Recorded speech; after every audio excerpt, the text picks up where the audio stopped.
Hey gang, this episode is brought to you by Means TV, the world's first anti-capitalist streaming service. Stick around after the episode to learn a bit more about Means and to snag a nice little discount as a thank you for supporting my channel. Earlier this year, about 50,000 dock workers went on strike for the first time in almost 50 years. Dock workers are on strike. Tens of thousands of workers. They're striking over pay and concerns about automation. This is going down in history, what we're doing here. For 3 days, workers on the East Coast shut down 36 ports going all the way from Boston to Houston, blocking about half of the US's imports and 2/3 of the US's exports via container. At around $5 billion a day, this was one of the most costly strikes for shipping companies ever. As you might have heard, these dock workers were striking for very reasonable things. Things like higher wages and protection from automation now that their current contract has expired. It's not yet clear exactly what their new contract will look like, but thanks to the 3-day strike, they've got a tentative deal for a massive 60% raise over the next 6 years. The automation issue isn't resolved yet, but soon, the highest paid dock worker will be making about $63 an hour. And this is pretty amazing. In a world of mass layoffs and wages getting eaten away by inflation, workers just got a huge result in just 3 days. Because while workers' wages were slowly stagnating and the threat of automation kept increasing, the shipping industry made $400 billion in profit in just the last 3 years. For reference, that's more than they had made in total since 1957. Keep that in mind, by the way, if you ever see a Wall Street Journal op-ed trying to paint these workers as greedy for wanting to be paid fairly, or fear-mongering about the inflation that these sorts of strikes could cause. There would be no inflation if companies didn't raise their prices, and they clearly have the profit margins there to not do that. But anyway, in this video, I want to take a step back from this specific case and get a little bit more general. We need to talk about how exactly unions are able to do amazing things like this, how they resist capitalist greed, and how that benefits all of us. We're all familiar with bosses refusing to listen to our complaints and throwing pizza parties instead of, paying us better. So rather than fall into the depressing idea that a cold slice is all there is, I want to go over what makes unions such a powerful asset, prepare you for some of the things that employers have tried to do to hijack their potential, and at the end, I want to give you some concrete steps if you'd like to unionize your workplace. Here's the timestamp if you want to skip right to that, by the way. Because although support for unions is at an all-time high, unionization rates are actually still going down. And if your first reaction after hearing about the dock workers' victory is irritation or bitterness that you don't make as much, stick around, because union membership could be the solution. On average, union membership means an extra $1.3 million for you by the time you retire. That's a lot. And that's not the only thing. Higher wages, better benefits, increased job safety. Most people know unions are good, but what makes a strong union isn't always as obvious. Historically, some of the strongest unions have been at strategic choke points in the economy, like coal mining, rail, and shipping. It's in these industries, around the 1880s and 90s, that workers discovered the power of sabotage. The ability to use relatively small disruptions in the production process that could yield massive effects and hit capitalists where it hurts most, their wallets. Here's how a very coy leader of the French Railwaymen's Union put it in 1895. With 2 pennies worth of a certain substance used in the right way, we can make a locomotive unable to work. A single operator at the right place at the right time could throw off an entire schedule, and therefore a group of organized workers could threaten to completely grind entire economic sectors to a halt.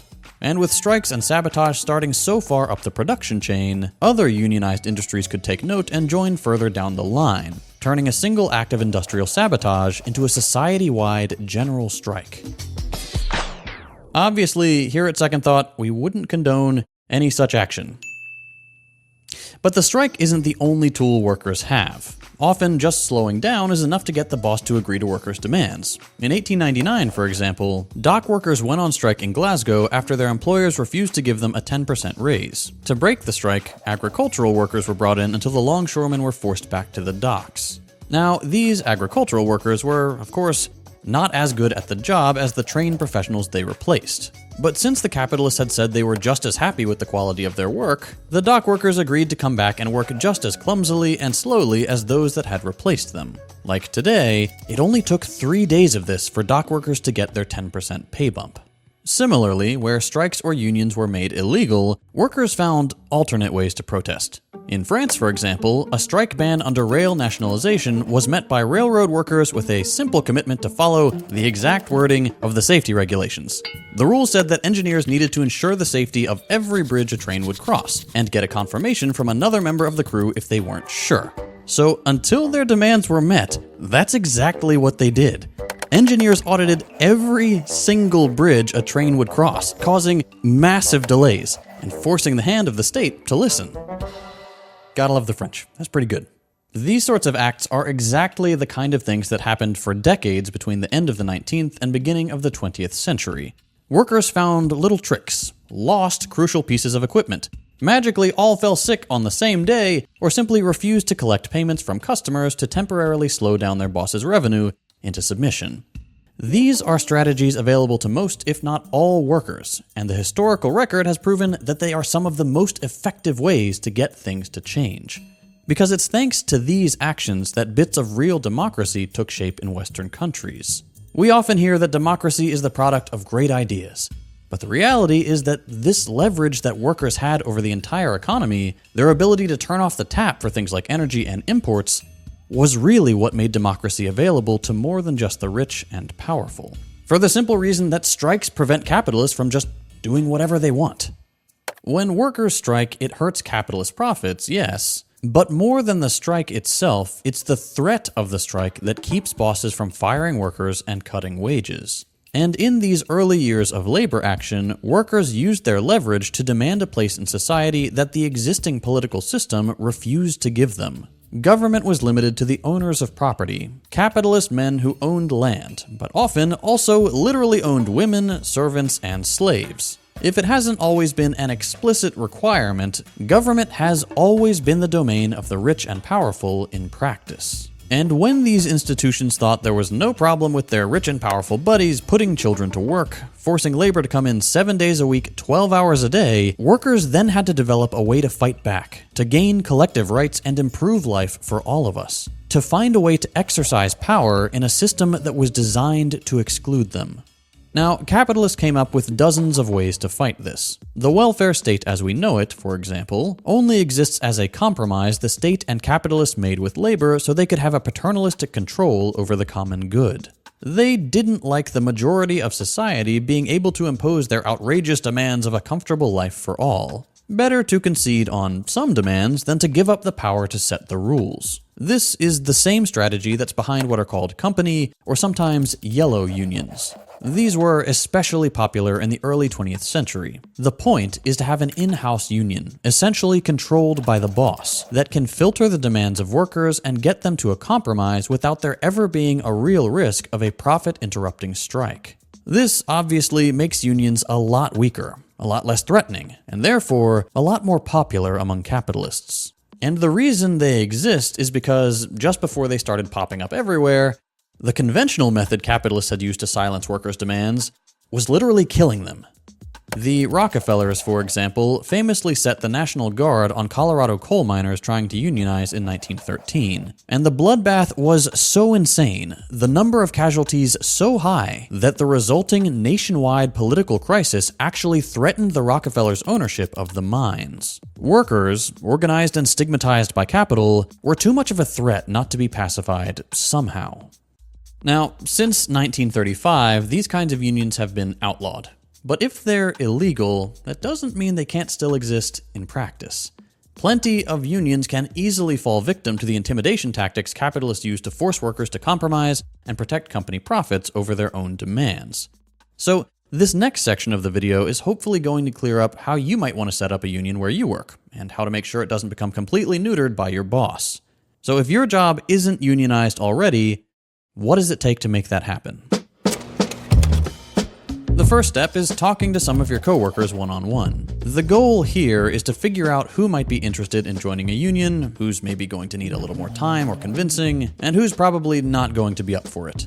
The website Unions for All that I've linked in the description has some example questions you can start with to get a sense of what people think. These are phrased a little awkwardly, so don't feel like you have to stick to them as written. The point is just to suss out if people are generally happy with things like shifts, paychecks, leadership, and so on.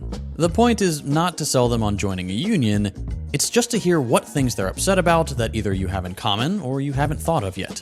A good recommendation here is to keep a private list of this sort of stuff that you're sure won't get to your boss. That's very important.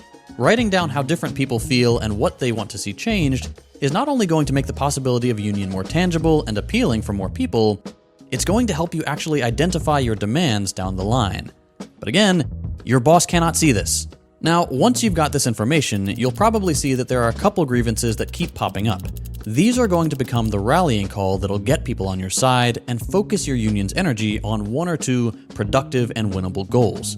At this stage, better just to narrow your scope and gain momentum than try to address every single little thing. It's also probably around this stage that you'll want to reach out to an organization like the IWW or the AFL-CIO. These are organizations that coordinate between thousands of unionized workers and existing unions, and can give you concrete next steps to take the grassroots support you're starting to build and make it into an official union with real collective bargaining power. If you work for a bigger company, odds are that there are already people organizing in some other department, location, or just generally in your industry. For example, auto workers and academic workers have the UAW. Public school teachers have the NEA and the AFT. Amazon workers have the ALU. Starbucks workers have the SBWU. Writers have the Guild. You get the idea. No matter what your job is, odds are someone else doing something similar has figured out how to unionize.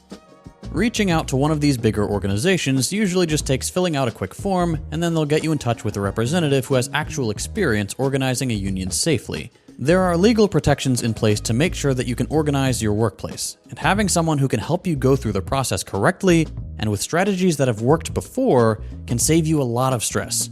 You don't have to know everything to get started.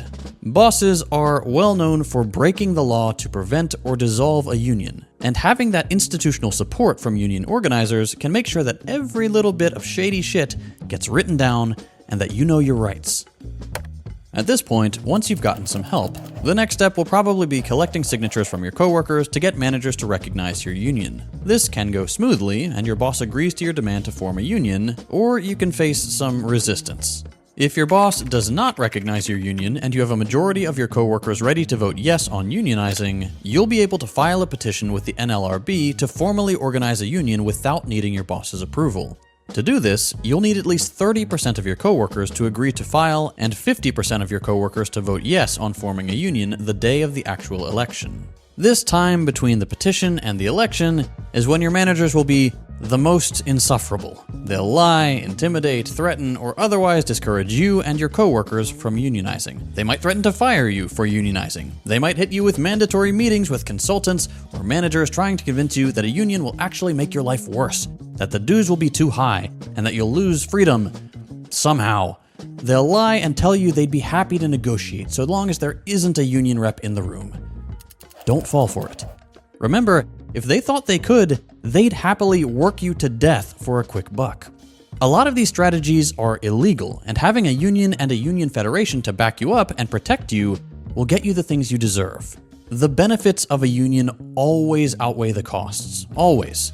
For example, dues rarely go over 2% of your paycheck, but the average union worker makes nearly 20% more than the average non-union worker. They will try everything, even the illegal threats and firing, because they know deep down that unionization comes with tremendous power. Power to act in the best interest of the majority of people and not blindly follow the dictates of profit. Just earlier this year, for example, we've seen amazing feats of solidarity come from unions all over the world. In Greece, dozens of unionized dock workers were able to stop a shipment of ammunition intended for the Israeli genocide of Palestinians in Gaza. When war profiteers would happily continue to send hundreds of thousands more people to their deaths, the people all along the supply chain who would actually have to carry that out can put a stop to it. Without workers, those weapons don't leave the port. At the end of the day, it's workers, not capitalists, who actually make the world go round. There's no reason to let capitalists take that for granted. As I mentioned at the beginning of the video, you can now find Second Thought on Means TV, the home for worker-owned entertainment. I've been working with the team to bring on a bunch more creators, so stay tuned for some exciting new additions to the roster. If you're not already familiar with Means, it's a worker-owned cooperative and explicitly anti-capitalist streaming service. You can find everything from my videos, to original series like Means Morning News, to feature-length documentaries like Abby Martin's Gaza Fights for Freedom, with more amazing content being added every day. As you all know, socialist creators have to walk a fine line here on YouTube. We're always having to contend with age restriction, demonetization, and outright suppression, which for some reason, right-wing outlets never have to deal with. But now with Means TV, we're able to say things the way they are. No pulling punches, no beating around the bush to trick the all-seeing eye of the algorithm. Means TV gives us the freedom to make the content we really want to make and say the things we really want to say. There's even a community forum where creators can engage with each other and their fans right on the platform. And the best part is, Means TV is ideologically dedicated to supporting principled socialist content.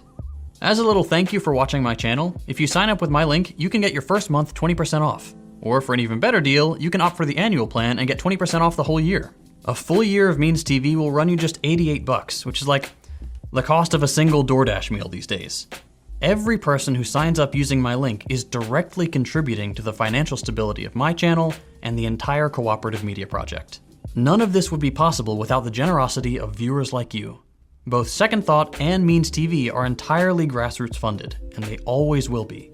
So if you'd like to help support my work, consider signing up for Means TV using my link. It really does help me and dozens of principled socialist creators all across the platform. If you enjoyed this video, consider dropping a like. If you hated it, a thumbs down. You can check out my other content by following the links on your screen. Thanks for watching, and I'll see you next time.